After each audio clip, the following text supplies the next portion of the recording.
Good afternoon, all. You may be seated.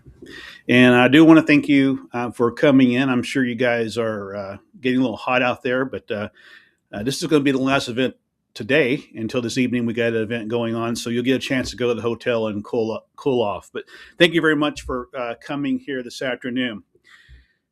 Today, we mark an important milestone. With the Housing for 21st Century Act now law, we've taken a major step to expand affordable housing, support working families, and strengthen communities across our nation. Stable housing is the foundation of opportunity. When families have a safe place to live, children can focus on learning, parents can focus on work, and neighborhoods can thrive. That progress gives us the solid ground we need to turn our full attention to. And that is the next essential priority of this administration. We talked about housing, how that was going to be a major affordable housing, how that was going to be a major priority of this administration. The 21st century bill that's now law takes a major step in that. And so, one of the things we talked about without going into a lot of detail about it is, all along I wanted uh, for the corporations that are buying homes to I wanted a 5 year limit. You buy the house, it's yours for 5 years. We got 2 years, but that's bipartisan work, and I want to appreciate both sides of Congress, both sides of the aisle working on that. We made a lot of progress with that.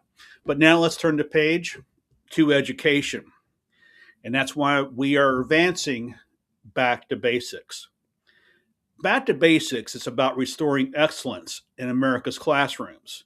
It means stronger early reading and mathematics instruction so every child masters the fundamentals.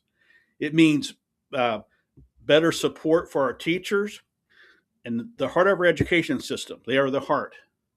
They so that they stay in the classroom instead of leaving the profession. And even as we're getting ready to crank up here this year, we still have that problem. And that's why we're going to now focus on back to basics.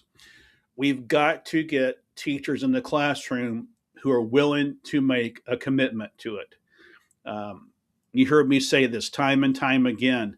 Um, my English teacher, which I had the biggest honor to have her in my Sunday school class at church, um, she tells a story about how her and three other teachers started the same day um, in the district I went to, and they retired 30 years later from the same district. We need to have longevity in these districts. That's where the connection is made with these students. That's where the children get a chance to excel. And when I'm talking about investment, I'm talking about, again, getting our teachers to stay in the classroom, investment in the tools, training, and resources students need to succeed. And it means addressing the staffing shortages that hit high need suburban and rural districts hardest, where the teacher turnover too often disrupts learning year after year. And back to basics is going to put a stop to that, or at least I hope it does put a stop to that. Again, we want to start paying our educators, our teachers, a livable wage.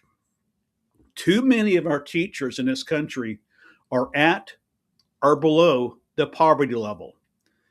That should not stand in the United States of America. And back to basics will solve that. And we've already began some of the work through expanded teacher retention incentives, performance-based bonuses, accelerated loan forgiveness for educators. That's a big thing that we got going, uh, that are serving in high priority districts, and professional development focused on literacy and math. We're giving teachers the support they deserve. We're also expanding mentoring programs and leadership pathways so experienced educators can guide the next generation of teachers. And I'm sure you might have heard the news. My wife is one of those.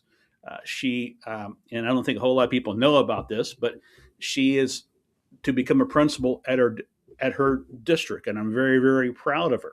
And that's what I'm talking about. She spent 30 years in the classroom, and now she's going up to leadership. That's what we need in this country. We need more of those people to invest in their career.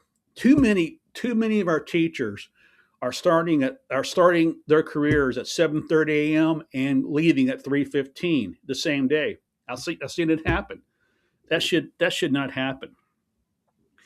We will work with Congress, governors, state education leaders, and local school boards to make sure resources reach the classrooms where they are needed most. We will measure progress by results, improve reading and math proficiency, higher teacher retention rates, and stronger outcomes for students in every community. Education is the great equalizer. When we get the back to basics right, or the basics right, and that's strong teachers, strong curriculum, strong support for our students, we give every American child the chance to reach their full potential. That's how we build a stronger economy, stronger communities, and a stronger country for the next generation. The housing bill was a critical first step. Now we move on to education with the same determination and focus. Back to basics is not a slogan, it's a commitment to excellence, opportunity, and the belief that every child deserves a first rate education. We will keep delivering on that commitment. And as long as this administration is in power, education will be at the forefront. Thank you all very much. Thank you. Thank you.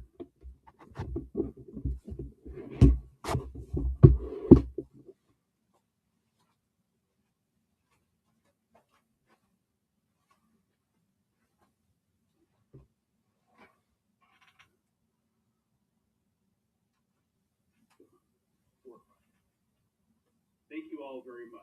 Thank you. Thank you.